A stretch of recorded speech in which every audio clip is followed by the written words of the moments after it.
Benefits of beans. Beans are a favorite vegetable of many. It is also used to enhance the flavor of various foods. About 80 to 100 kilocalories of energy are available from every 100 grams of beans. It contains 14.5 grams of carbohydrates, 0.5 grams of fat, and 5.4 grams of protein.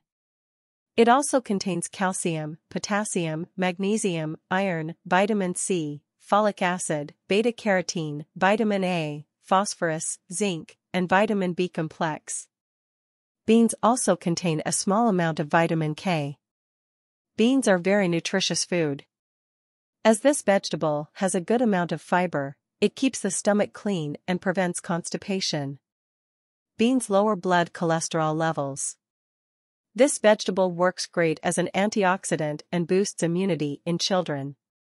Diabetic patients can eat beans. It is also very good for strengthening the bones in the body. Expectant mothers can eat beans as they contain folic acid.